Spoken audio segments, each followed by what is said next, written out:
السلام علیکم ورحمۃ اللہ وبرکاتہ۔ بسم اللہ الرحمن الرحیم۔ میری ماں نے مجھے بیرون ملک پڑھانے کے لیے ساری زندگی روکھی سوکھی کھائی۔ جب میں بڑا ڈاکٹر بن کر واپس آیا اور ماں کو گلے لگایا تو مجھے احساس ہوا کہ وہ مجھے دیکھ نہیں سکتیں۔ میں نے تڑپ کر ان کی آنکھوں کا معائنہ کیا تو میرے ہوش اڑ گئے۔ ان کی آنکھوں کی بینائی کسی بیماری یا کمزوری سے نہیں گئی تھی، بلکہ انہوں نے میرے آخری سمیسٹر کی فیس بھرنے کے لیے اپنی آنکھوں کا۔ آج جب میں اس پرتعیش ہسپتال کے چمکتے ہوئے شیشوں والے کیبن میں اپنی کرسی پر بیٹھتا ہوں اور سامنے میز پر رکھی تختی پر اپنے نام ڈاکٹر عبدالحق پر نظر ڈالتا ہوں تو میرے اندر ایک عجیب سی وحشت رقص کرنے لگتی ہے۔ لوگ مجھے مسیحا کہتے ہیں۔ وہ سمجھتے ہیں کہ میرے ہاتھوں میں شفا ہے اور میری آنکھوں میں زندگی کی نوید، لیکن کوئی نہیں جانتا کہ اس سفید کوٹ کی چمک کے پیچھے کتنا گہرا، کتنا اذیت ناک اور کتنا لرزہ خیز درد چھپا ہے۔ میری کامیابی کی یہ بلند و بالا عمارت جس پر بنیاد کھڑی تھی، اس میں مٹی یا گارا نہیں بلکہ میری ماں کا لہو، اس کے پسینے کی بو اور ایک ایسا خاموش کرب دفن ہے جس کے تصور سے ہی میری روح کانپ جاتی ہے اور سانسیں گلے میں اٹکنے لگتی ہیں۔ یہ کہانی محض میری کامیابی، میری ڈگری یا میرے بیرون ملک سفر کی نہیں ہے، بلکہ یہ اس بے لوث، دردناک اور دل دہلا دینے والی جد و جہد کی داستان ہے جس نے مجھے تو روشنی کے عروج پر پہنچا دیا، لیکن میری ماں کو ایک ایسی کھائی میں دھکیل دیا جس کا مجھے اس وقت رتی برابر بھی اندازہ نہ ہو سکا۔ میری ماں سکینہ، جس کے وجود سے مجھے ہمیشہ دنیا کا ہر سکون ملا، اس نے میری خاطر اپنی زندگی کا ہر چین، ہر راحت اور ہر خوشی اپنے ہاتھوں سے جلا کر راکھ کر دی۔ میرے والد کا سایہ میرے سر سے اس وقت اٹھ گیا تھا جب میں محض چند ماہ کا تھا، اور تب سے میری ماں نے مجھے پالا نہیں بلکہ اپنے وجود کو قطرہ قطرہ پگھلا کر مجھے سینچا تھا۔ ہمارے اس کچے پکے مکان کی کل کائنات وہ ایک پرانی زنگ آلود سلائی مشین تھی جس کے پہیے کی مسلسل گھڑگڑاہٹ میری زندگی کا پہلا، سب سے پر اثر اور سب سے مستقل سنگیت تھی۔ مجھے آج بھی اچھی طرح یاد ہے کہ دسمبر اور جنوری کی ٹھٹھرتی ہوئی، خون جما دینے والی راتوں میں جب میں موٹے لحاف میں دبکا گہری نیند سو رہا ہوتا تھا، تب بھی اس مشین چلنے کی دھیمی دھیمی آواز پورے کمرے میں گونج رہی ہوتی تھی۔ پیلے رنگ کے ایک مدھم اور اداس سے بلب کی روشنی میں وہ رات گئے تک محلے والوں کے کپڑے سیتی رہتی تھی۔ اس کی کھردری انگلیوں پر سوئی چبھنے کے ان گنت نشان تھے جن سے اکثر خون رسنے لگتا تھا۔ سوئی کے زخموں سے اس کے پوروں کی کھال سخت ہو چکی تھی، لیکن مجال ہے جو اس کے ماتھے پر کبھی تھکاوٹ یا شکوے کی کوئی ایک شکن بھی آئی ہو۔ اس کا ایک ہی جنون تھا، ایک ہی خواب تھا جو وہ جاگتے سوتے، اٹھتے بیٹھتے دیکھتی تھی کہ اس کا عبدالحق ایک دن بہت بڑا ڈاکٹر بنے گا، گلے میں سٹیتھوسکوپ لٹکائے گا اور سفید کوٹ پہنے گا۔ وہ اکثر مجھے اپنے تھکے ہوئے لیکن ممتا سے بھرپور کھردرے ہاتھوں سے سینے سے لگا کر کہتی، میرے پتر عبدالحق، تو نے غریبوں کا علاج کرنا ہے، تو نے اتنا بڑا آدمی بننا ہے کہ تجھے میری طرح راتوں کو جاگ کر اپنی ہڈیاں گلا کر 2 وقت کی روٹی نہ کمانی پڑے۔ اس کے ان الفاظ میں اتنی شدت، اتنی تڑپ اور اتنی سچائی ہوتی تھی کہ میں اپنے معصوم ذہن کے ساتھ بھی یہ محسوس کر سکتا تھا کہ میری ماں مجھ پر اپنا سب کچھ وار رہی ہے۔ ہمارے دسترخوان پر شاذ و نادر ہی کبھی کوئی اچھا کھانا پکتا تھا۔ جب بھی کوئی اچھی چیز بنتی وہ میرے سامنے رکھ دیتی اور خود سوکھی روٹی پانی کے ساتھ نگلتی رہتی۔ جب میں پوچھتا کہ ماں تم کیوں نہیں کھا رہی تو وہ ہنس کر کہتی، مجھے بھوک نہیں ہے پتر، میرا تو پیٹ تجھے کھاتا ہوا دیکھ کر ہی بھر جاتا ہے۔ میں جانتا تھا کہ وہ جھوٹ بول رہی ہے۔ میں اس کے چہرے کی زردی اور اس کی آنکھوں کے گرد پڑتے ہوئے ہلکے دیکھ سکتا تھا، لیکن اس کی محبت کی ضد کے آگے میری ایک نہ چلتی تھی۔ اور پھر وہ دن آ گیا جب میری برسوں کی ان تھک محنت، راتوں کے جاگنے اور میری ماں کی سسکیوں بھری دعاؤں نے رنگ دکھایا۔ مجھے بیرون ملک ایک مایہ ناز عالمی سطح کی میڈیکل یونیورسٹی میں داخلہ مل گیا۔ وہ دن میری زندگی کا سب سے بڑا اور خوشی کا دن ہونا چاہیے تھا، لیکن جب ڈاکیا وہ خط دے کر گیا اور میں نے اس پر لکھی ہوئی داخلے کی فیس اور وہاں رہنے کے ابتدائی اخراجات کا تخمینہ لگایا تو میرے پیروں تلے سے زمین نکل گئی۔ میرا دماغ سن ہو گیا۔ اتنی بڑی رقم تو ہم نے کبھی خواب میں بھی نہیں دیکھی تھی۔ گننا تو دور کی بات تھی، اس فیس کا تصور بھی ہمارے جیسے غریب گھرانے کے لیے کسی مذاق سے کم نہ تھا۔ میں خط ہاتھ میں پکڑے روتے ہوئے ماں کے پاس گیا اور اس کے گھٹنوں پر سر رکھ کر پھوٹ پھوٹ کر رونے لگا۔ ماں، میں نہیں جا سکتا، یہ ہمارے بس کی بات نہیں ہے۔ میں یہیں شہر کے کسی چھوٹے موٹے سرکاری کالج میں پڑھ لوں گا یا کوئی چھوٹی موٹی نوکری کر لوں گا، ہم یہ فیس کبھی نہیں دے سکتے۔ لیکن اس دن میں نے اپنی ماں کی آنکھوں میں ایک عجیب سی چمک، ایک ایسی طوفانی اور بپھری ہوئی کیفیت دیکھی جو میں نے اپنی پوری زندگی میں پہلے کبھی نہیں دیکھی تھی۔ اس نے سختی سے میرا منہ اپنے ہاتھوں میں پکڑا اور غصے، دکھ اور عزم سے بھرپور آواز میں بولی، خبردار جو تو نے ہمت ہاری، میرا بیٹا بیرون ملک ہی جائے گا، وہی پڑھے گا جہاں کا یہ خط آیا ہے۔ تیری فیس تیری ماں بھرے گی، چاہے مجھے آسمان سے تارے توڑ کر لانے پڑیں۔ تو بس اپنی پڑھائی پر دھیان دے، پیسوں کا بندوبست کرنا میرا کام ہے، اور تو مجھ سے کبھی یہ نہیں پوچھے گا کہ میں پیسے کہاں سے لائی۔ مجھے آج تک نہیں معلوم کہ اس رات کے بعد اس نے کیا کیا۔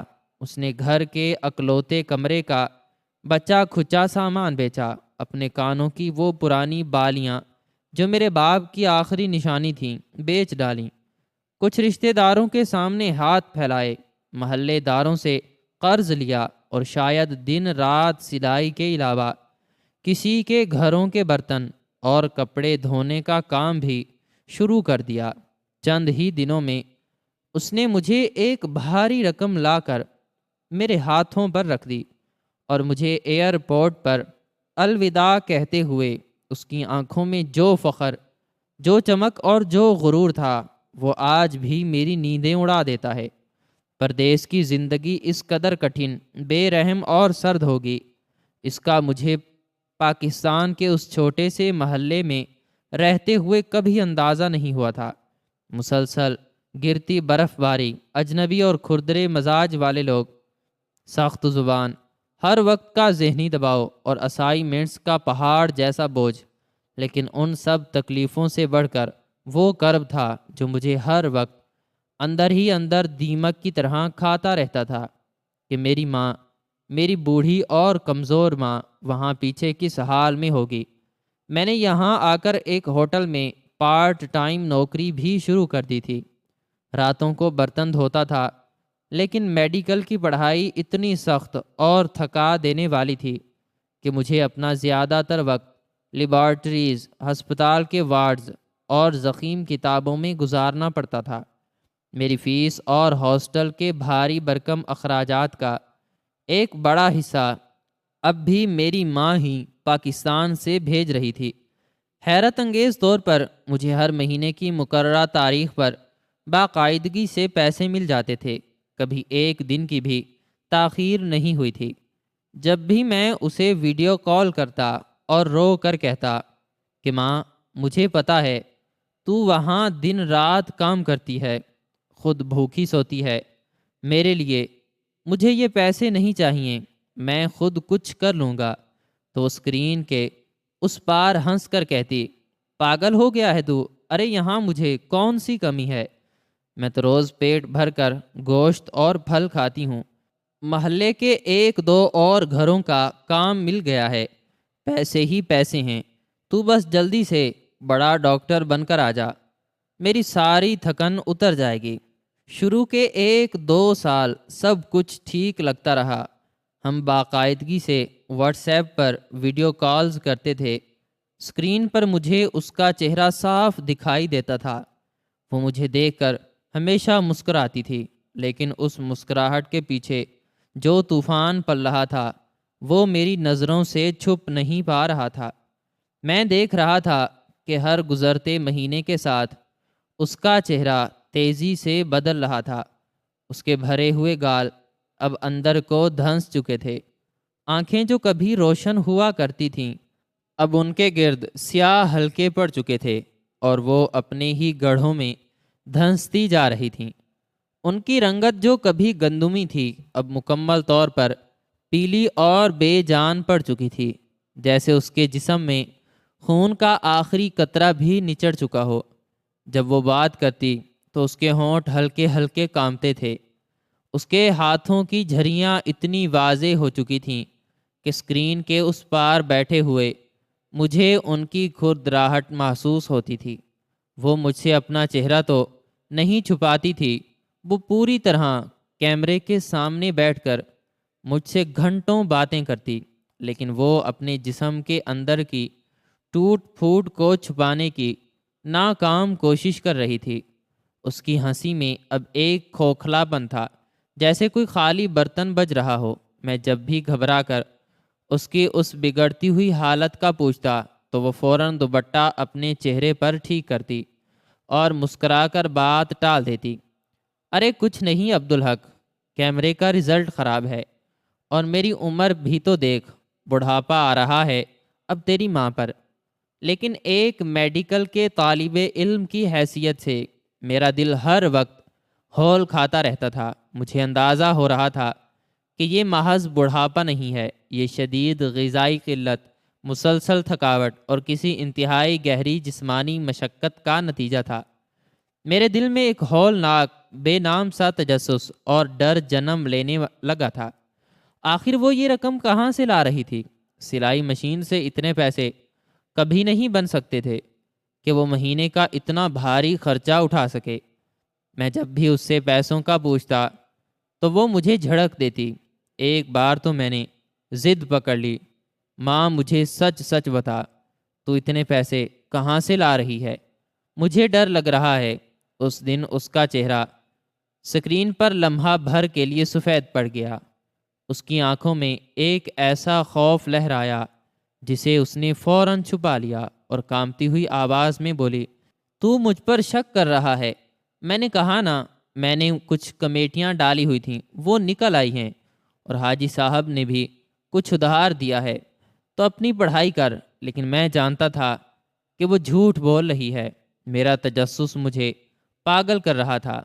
میں راتوں کو اٹھ اٹھ کر اپنے کمرے میں چکر لگاتا اور سوچتا کہ آخر وہ کون سا ایسا کام کر رہی ہے جو وہ مجھے نہیں بتا رہی۔ اس کا وہ پیلا موتیا رنگت والا چہرہ، دھنسی ہوئی آنکھیں اور کانپتے ہوئے ہاتھ میرے دماغ پر ہتھوڑے کی طرح برستے تھے۔ مجھے ایسا محسوس ہوتا جیسے وہ اسکرین کے اس پار بیٹھ کر خود کو زندہ جلا رہی ہے اور اس کی راکھ سے میرے مستقبل کی عمارت تعمیر ہو رہی ہے۔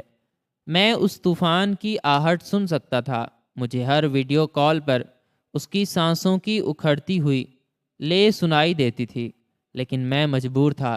میں یہاں ہزاروں میل دور قید تھا۔ میں نہیں جانتا تھا کہ میری ماں کس ہولناک راستے پر چل پڑی ہے اور اس کی یہ ظاہری کمزوری کس خوفناک حقیقت کا دیباچہ ہے۔ میرا دل روز مجھے خبردار کرتا تھا کہ کچھ ایسا ہے جو میری آنکھوں سے اوجھل ہے، کچھ ایسا جو جب سامنے آئے گا تو میرے پیروں تلے سے زمین ہی نہیں رہے گی، میرا آسمان بھی چھین لے گا۔ لیکن اس وقت میری پوری توجہ صرف اس بات پر تھی کہ وہ میرے سامنے اسکرین پر مسکرا رہی ہے اور زندہ ہے۔ مجھے نہیں معلوم تھا کہ اس کی یہ مسکراہٹ کتنی بڑی قیمت وصول کر رہی ہے۔ میرے آخری سیمیسٹر کا آغاز کسی خوفناک خواب کی طرح ہوا تھا، جب یونیورسٹی کی انتظامیہ نے مجھے فیس کا آخری نوٹس تھما دیا، جس پر لکھی ہوئی رقم دیکھ کر میری آنکھوں کے آگے ایسا اندھیرا چھا گیا کہ مجھے اپنے قدموں کے نیچے سے زمین کھسکتی ہوئی محسوس ہوئی۔ یہ رقم اتنی بڑی اور خوفناک تھی کہ اگر میں دن رات بھی جاگ کر مزدوری کرتا، اپنا خون پسینہ ایک کر دیتا، تو بھی کئی سالوں میں اسے جمع نہ کر پاتا۔ میرے خواب، میرے برسوں کی انتھک محنت اور میری ماں کی وہ تمام قربانیاں جو اس نے مجھے اس مقام تک پہنچانے کے لیے دی تھیں، مجھے سب کچھ ایک گہرے سمندر میں ڈوبتا ہوا محسوس ہو رہا تھا۔ میں نے اپنے ہاسپٹل کے اس چھوٹے اور سرد کمرے میں خود کو بند کر لیا اور دیوار سے لگ کر گھنٹوں اس بے بسی پر روتا رہا جو مجھے چاروں طرف سے جکڑ رہی تھی۔ مجھے اپنا وہ سفید کوٹ جو میں نے بڑی حسرتوں اور دعاؤں کے سائے میں خریدا تھا، اب ایک کفن کی طرح لگ رہا تھا جو میرے مستقبل اور میری ماں کی امیدوں کی لاش پر ڈالنے کے لیے بالکل تیار تھا۔ میں نے دل ہی دل میں فیصلہ کر لیا تھا کہ اب میں مزید اپنی اس بوڑھی اور کمزور ماں کا خون نہیں نچوڑ سکتا۔ وہ پہلے ہی میرے لیے اپنی ہڈیاں گلا چکی تھی اور اپنا سب کچھ مجھ پر وار چکی تھی۔ میں نے بوجھل دل اور کانپتے ہوئے ہاتھوں سے اپنا سامان باندھنا شروع کر دیا اور زارو قطار روتے ہوئے اپنی ماں کو فون ملایا۔ میری آواز میرے گلے میں کسی کانٹے کی طرح چبھ رہی تھی، اور جب اس نے فون اٹھایا تو میرے ضبط کا آخری بندھن بھی ٹوٹ گیا اور میں ایک چھوٹے بچے کی طرح دھاڑیں مار مار کر رونے لگا۔ میں نے ہچکیوں کے درمیان اس سے کہا کہ میری پیاری ماں، مجھے معاف کر دے، میں تیرا خواب پورا نہیں کر سکا۔ میرے پاس اس آخری سیمیسٹر کی فیس دینے کے لیے کچھ نہیں ہے اور میں اب ہمیشہ کے لیے واپس آ رہا ہوں۔ میں یہاں شہر کے کسی چھوٹے موٹے کلینک پر ڈسپینسر لگ جاؤں گا، لیکن اب میں تجھے مزید تکلیف نہیں دے سکتا۔ میں تجھے مزید اس بھٹی میں نہیں جھونک سکتا۔ میری یہ درد بھری اور مایوسی سے لبریز باتیں سن کر فون کے دوسری طرف ایک ایسی گہری اور اذیت ناک خاموشی چھا گئی کہ مجھے لگا کہ شاید میری ماں میرے ان الفاظ کے صدمے سے گر گئی ہے یا اس کا دل دھڑکنا بند ہو گیا ہے۔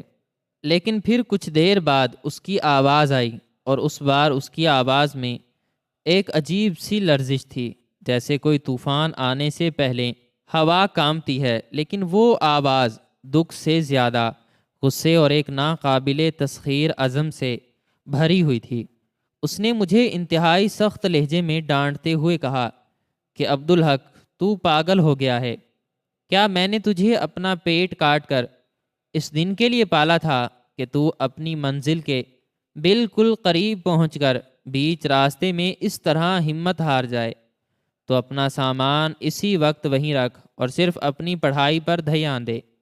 تیرا خدا بہت بڑا ہے، وہ کوئی نہ کوئی راستہ ضرور نکال دے گا۔ میں نے روتے ہوئے اور سسکتے ہوئے کہا کہ ماں، اب کوئی راستہ نہیں بچا۔ یہ ہزاروں نہیں، لاکھوں کی فیس ہے۔ تم یہ پہاڑ جیسی رقم کہاں سے لاؤ گی؟ ہم تو پہلے ہی قرضوں میں ڈوبے ہوئے ہیں۔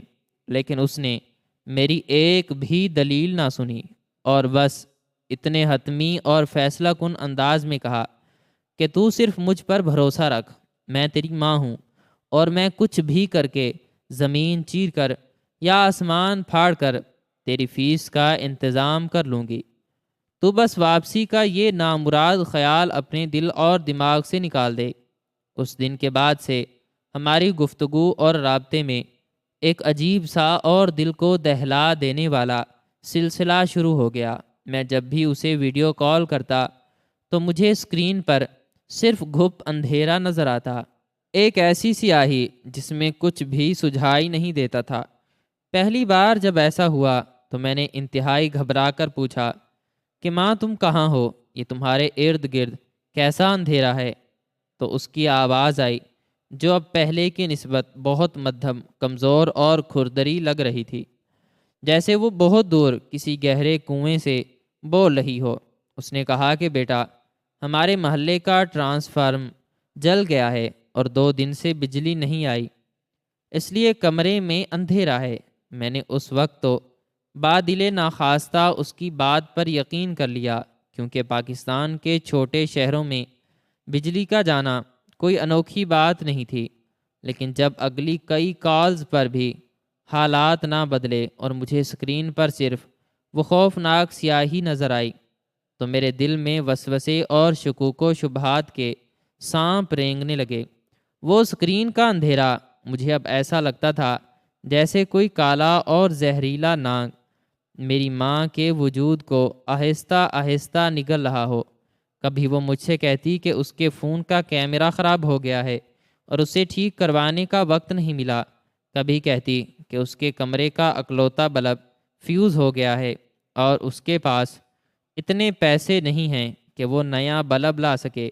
لیکن مجھے اس کی کانپتی ہوئی آواز میں ایک ایسا درد چھپا ہوا اور کرب محسوس ہوتا تھا جو وہ مجھ سے ہر قیمت پر چھپانا چاہتی تھی۔ ایک دن ہم بات کر رہے تھے کہ اچانک مجھے ایسا لگا جیسے وہ اندھیرے میں چلتے ہوئے کسی چیز سے بری طرح ٹکرائی ہے، اور پھر شیشے کا کوئی برتن فرش پر گر کر ٹوٹنے کی تیز آواز آئی۔ میں نے فوراً چیخ کر بے تابی سے پوچھا کہ ماں کیا ہوا؟ تم گر گئی ہو کیا؟ تمہیں چوٹ تو نہیں لگی؟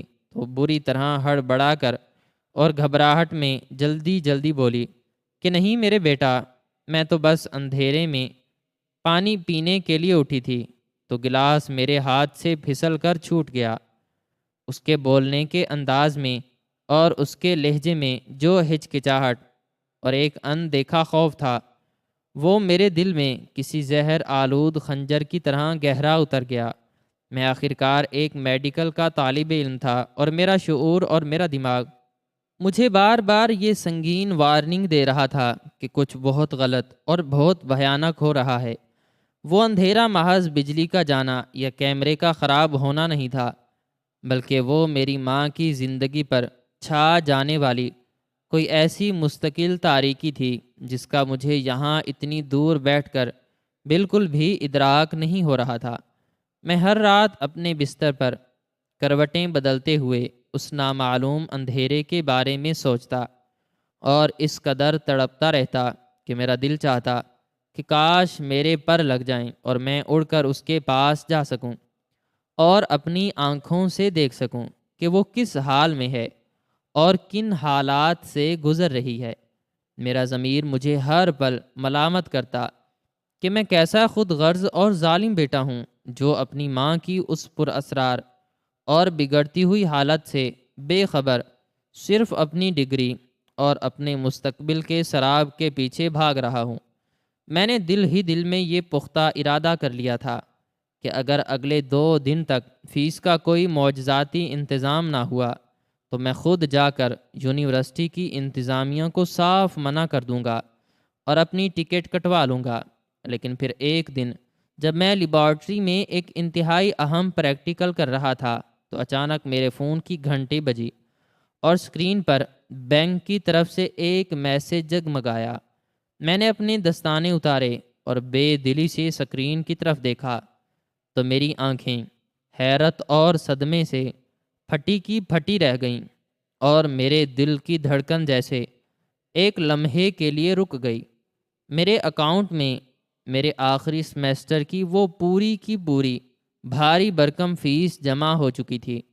یہ ایک اتنی بڑی اور ناقابل یقین رقم تھی کہ مجھے اپنی آنکھوں اور اس میسج پر بالکل بھی یقین نہیں آ رہا تھا۔ میں پریکٹیکل ادھورا چھوڑ کر پاگلوں کی طرح کلاس سے بھاگتا ہوا باہر نکلا اور اپنے کانپتے اور پسینے سے گیلے ہاتھوں سے جلدی جلدی ماں کا نمبر ملایا۔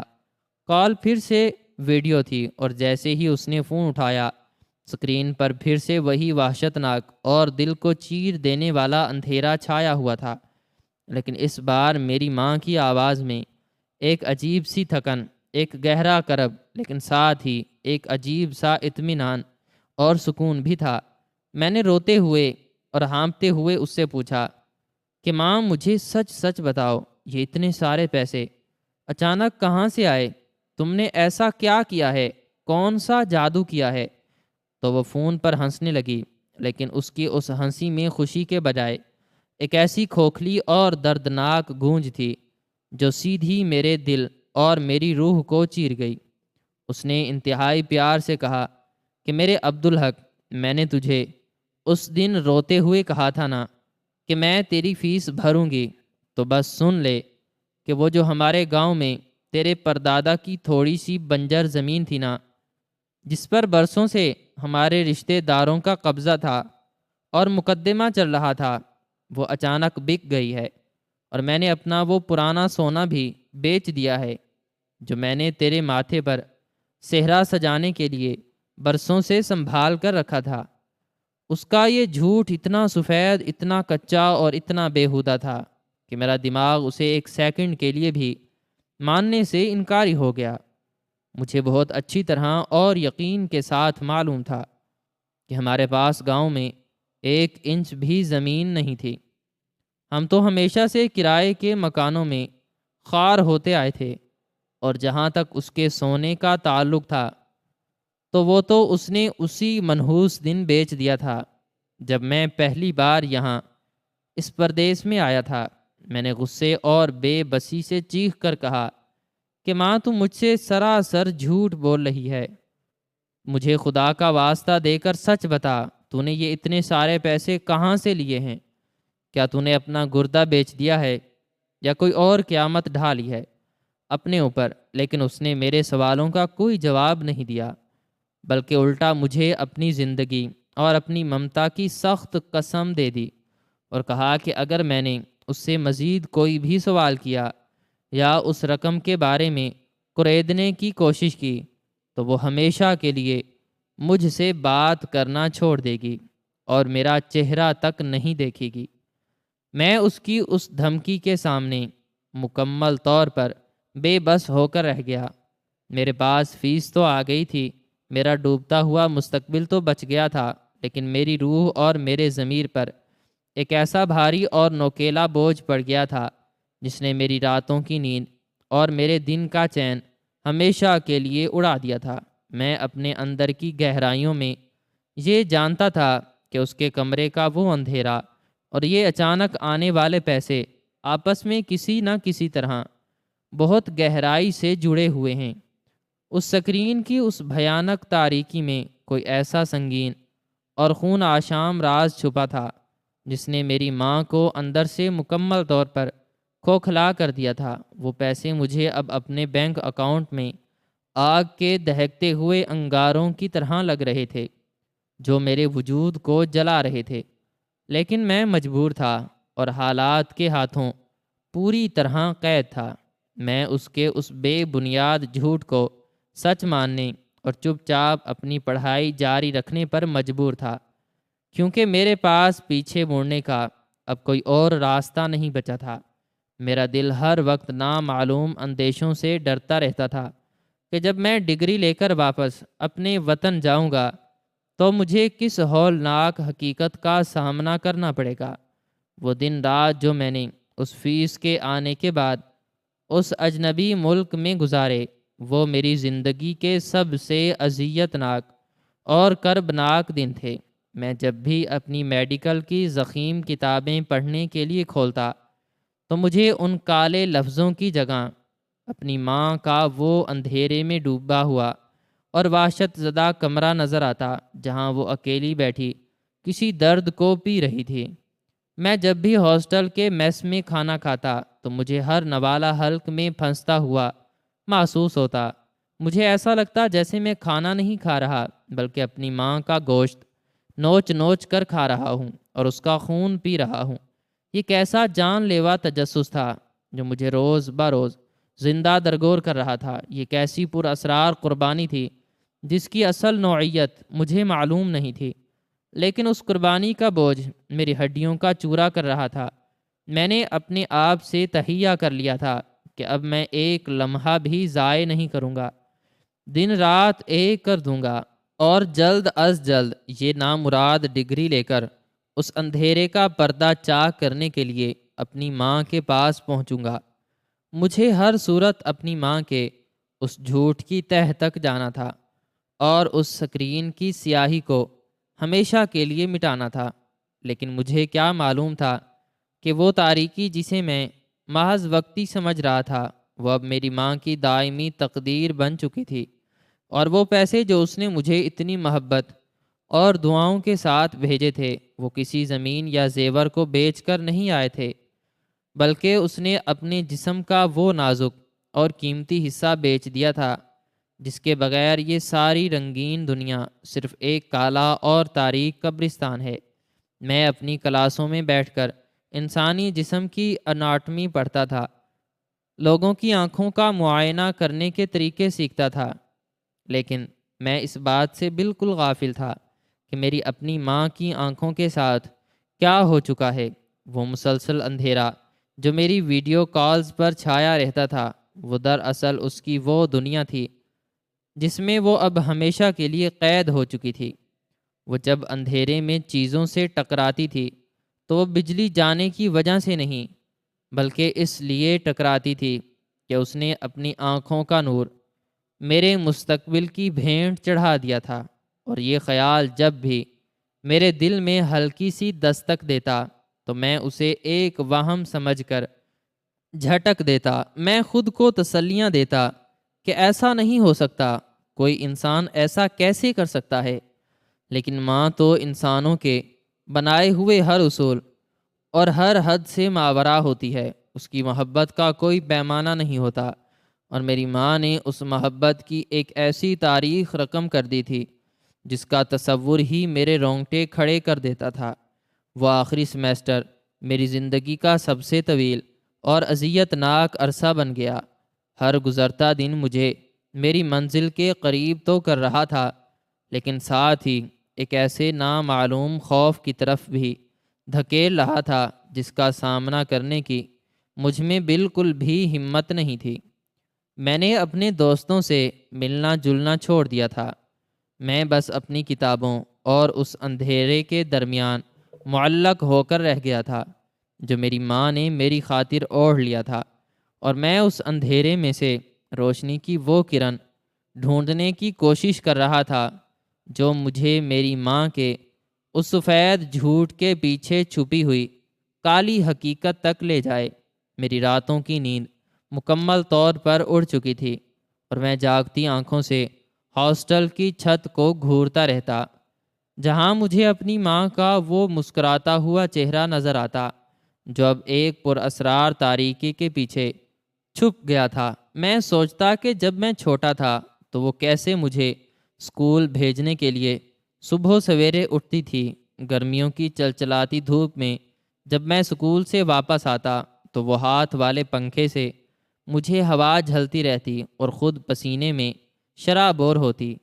اس نے کبھی اپنی ذات کے لیے ایک نیا سوٹ تک نہیں خریدا تھا۔ عید کے دن بھی وہ پرانے کپڑوں کو دھو کر اور استری کر کے پہن لیتی اور مجھے نئے کپڑے پہنا کر پورے محلے میں فخر سے بتاتی پھرتی کہ اس کا بیٹا ایک دن بڑا ڈاکٹر بنے گا۔ اس کے وہ تمام خواب، اس کی وہ تمام مشقتیں اور اس کا وہ جنون اب اس اندھیرے کی شکل اختیار کر چکا تھا جس نے میری روح کو جکڑ لیا تھا۔ میرے امتحانات سر پر آ چکے تھے اور مجھے اپنے آپ کو ثابت کرنا تھا۔ میں نے کتابوں میں سر دے دیا، لیکن ہر سطر پڑھتے ہوئے مجھے محسوس ہوتا کہ یہ علم، یہ ڈگری، یہ سب کچھ میری ماں کے اس جھوٹ کی بنیاد پر کھڑا ہے۔ میں نے اس دوران کئی بار اسے کال کرنے کی کوشش کی، لیکن اس نے اکثر میری کالز کاٹنا شروع کر دی تھیں، اور کبھی کبھار صرف وائس میسج بھیج دیتی کہ وہ ٹھیک ہے اور محلے کی عورتوں کے ساتھ مصروف ہے۔ لیکن اس کی آواز کی وہ تھکن اور وہ سانسوں کا اکھڑنا مجھ سے چھپا نہیں تھا۔ میں ایک ڈاکٹر بننے جا رہا تھا، اور میرا کلینیکل سینس مجھے بتا رہا تھا کہ وہ کسی شدید صدمے یا کسی بڑے سرجری کے بعد کی تکلیف سے گزر رہی ہے، لیکن میں لاشعوری طور پر اس حقیقت کا سامنا کرنے سے بھاگ رہا تھا۔ میں نہیں چاہتا تھا کہ میرا وہم سچ ثابت ہو۔ میں دن رات خدا سے رو رو کر دعائیں مانگتا کہ اے میرے پروردگار، میری ماں کو سلامت رکھنا۔ میں نے اگر اسے کھو دیا تو میں یہ ڈگری لے کر کیا کروں گا؟ یہ دنیا، یہ کامیابی میرے لیے کس کام کی اگر میری ماں ہی میرے ساتھ نہ ہو۔ میرا آخری امتحان جس دن تھا، اس دن بھی میں نے اسے کال کی، اس نے فون اٹھایا اور پھر سے وہی اندھیرا، لیکن اس بار اس نے مجھے بھرپور دعائیں دیں۔ اس نے کہا کہ جا میرے بچے، آج تیری اور میری زندگی کی ساری محنت کا پھل ملنے والا ہے۔ میں نے اس سے روتے ہوئے کہا کہ ماں، میں بس امتحان دے کر اگلی ہی فلائٹ سے واپس آ رہا ہوں۔ تو اس نے خوشی سے روتے ہوئے کہا کہ ہاں میرے بچے، جلدی آ جا، میری آنکھیں تجھے دیکھنے کے لیے ترس گئی ہیں۔ اس کے اس جملے کہ میری آنکھیں تجھے دیکھنے کے لیے ترس گئی ہیں، اس نے میرے دل پر ایک ایسا ہتھوڑا مارا کہ میں وہیں زمین پر بیٹھ گیا۔ مجھے اس وقت تک اندازہ نہیں تھا کہ اس کے اس جملے کا اصل اور لغوی مطلب کتنا ہولناک اور کتنا خون ریز ہے۔ وہ واقعی ترس رہی تھی، کیونکہ اس کے پاس اب وہ روشنی ہی نہیں بچی تھی جس سے وہ اپنے اس بیٹے کو دیکھ سکے جس کے لیے اس نے اپنی وہ روشنی بیچی تھی۔ میرا وہ امتحان کیسے گزرا مجھے کچھ یاد نہیں۔ میرے ہاتھ خود بخود پرچے پر چل رہے تھے، لیکن میرا دماغ ہزاروں میل دور پاکستان کے اس چھوٹے سے اور تاریک کمرے میں تھا جہاں میری ماں میرا انتظار کر رہی تھی۔ میں نے جیسے تیسے اپنا امتحان ختم کیا اور سیدھا ہاسٹل آ کر اپنا سامان پیک کیا۔ میرے پاس جتنے بھی پیسے بچے تھے، میں نے ان سے پہلی دستیاب فلائٹ کی ٹکٹ بک کروائی۔ مجھے اب کسی کانووکیشن، کسی الوداعی پارٹی یا کسی دوست سے ملنے کی کوئی پرواہ نہیں تھی۔ مجھے بس اڑ کر اس اندھیرے کو ختم کرنا تھا۔ مجھے اپنی ماں کو اس تاریکی سے نکالنا تھا جس میں وہ اکیلی قید تھی۔ میرا دل میرے سینے میں اتنی زور سے دھڑک رہا تھا کہ مجھے ڈر تھا کہ کہیں میرا دل راستے میں ہی پھٹ نہ جائے۔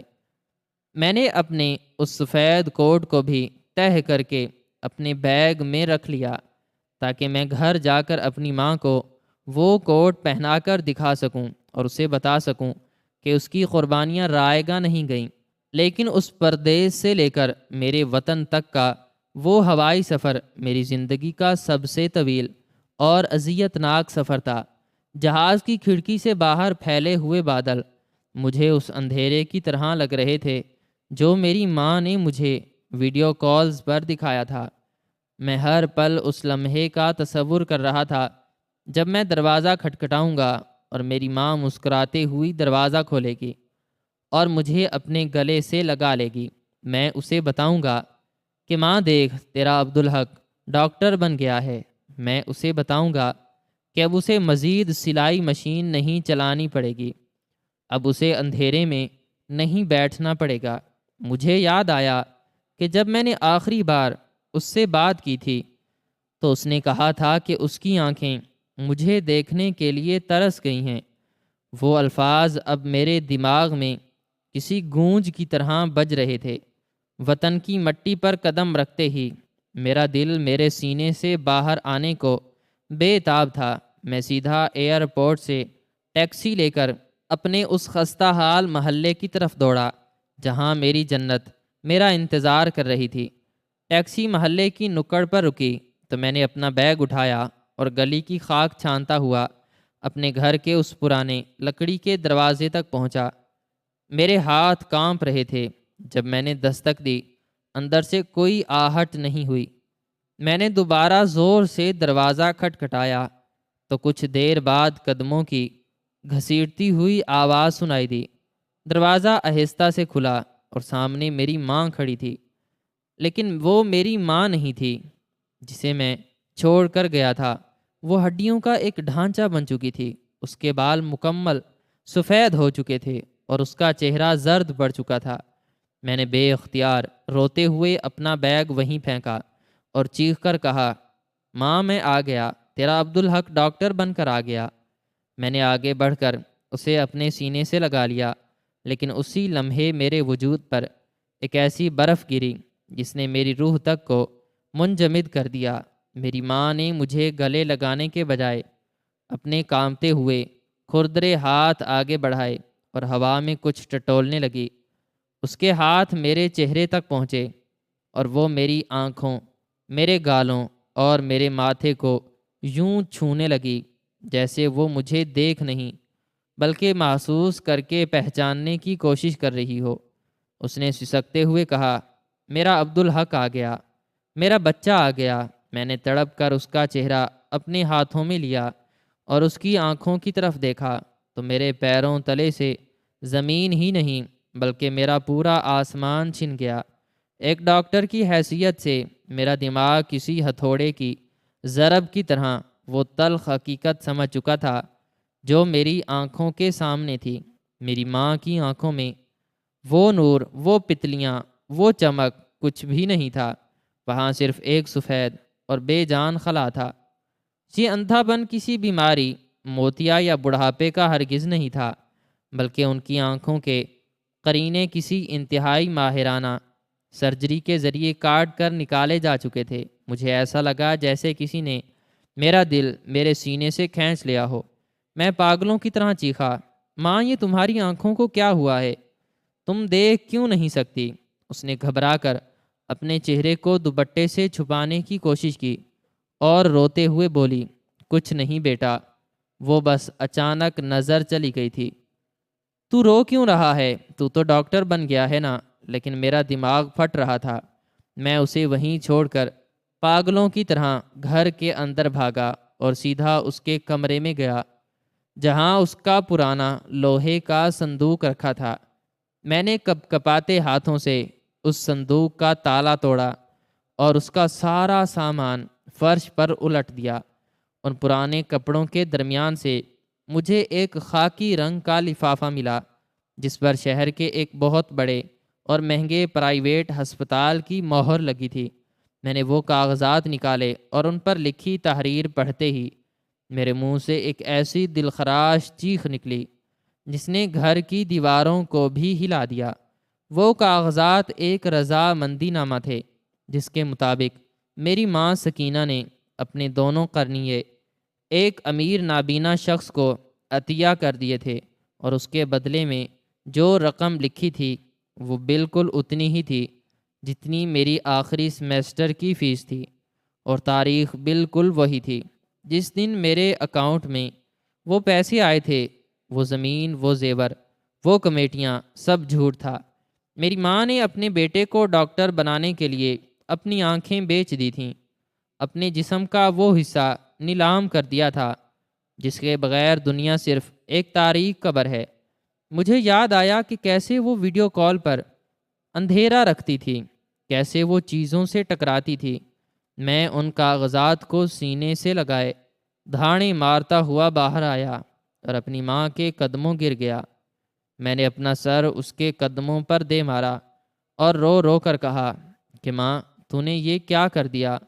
میں نے اس نامراد روشنی اور اس ڈگری کا کیا کرنا تھا جس کے لیے تو نے اپنی ساری دنیا اندھیر کر لی؟ میں اس کامیابی پر لعنت بھیجتا ہوں جو میری ماں کی آنکھوں کے نور کے بدلے ملی ہے۔ اس نے زمین پر بیٹھ کر مجھے اپنے سینے سے لگا لیا اور میرے آنسوں صاف کرتے ہوئے بولی، تو روتا کیوں ہے پتر؟ میں نے اپنی آنکھیں بیچی ہیں تاکہ میرا بیٹا دنیا کی آنکھوں کا نور بنے۔ تو غریبوں کا علاج کرے گا تو میری یہ قربانی رائے گا نہیں جائے گی۔ میری تو عمر گزر چکی تھی، مجھے ان آنکھوں کا کیا کرنا تھا، لیکن میرا بیٹا تو اب ساری دنیا دیکھے گا۔ اس کی ان باتوں نے میرے اندر کے انسان کو مار کر رکھ دیا۔ میں نے اس دن فیصلہ کر لیا کہ دنیا کی کوئی ڈگری، کوئی دولت، کوئی عہدہ ایک ماں کی اس بے لوث قربانی کا نعم البدل نہیں ہو سکتا۔ میں نے اپنا وہ سفید کوٹ جو میں پردیس سے لایا تھا اسے پہنا دیا اور عہد کیا کہ میں اب اس شہر کی چکا چوند اور بیرون ملک کی کسی بھی آفر کو ٹھوکر مارتا ہوں۔ میں اسی گاؤں میں اسی کچے گھر کو ہسپتال بناؤں گا جہاں کسی غریب ماں کو اپنے بچے کی تعلیم اور علاج کے لیے اپنے جسم کا کوئی حصہ نہ بیچنا پڑے، اور میں اپنی باقی ساری زندگی کوئی بڑا سرجن بن کر نہیں بلکہ اپنی اس نابینا ماں کی آنکھوں کا نور بن کر گزاروں گا جس نے مجھے اس مقام تک پہنچانے کے لیے اپنا سب کچھ قربان کر دیا۔ ناظرین، ہماری آج کی یہ سٹوری آپ کو کیسی لگی؟ کامنٹ سیکشن میں اپنی رائے کا اظہار ضرور کریں، اور مزید اس طرح کی ویڈیوز دیکھنے کے لیے ہمارے چینل کو سبسکرائب کرنا نہ بھولیں۔ شکریہ۔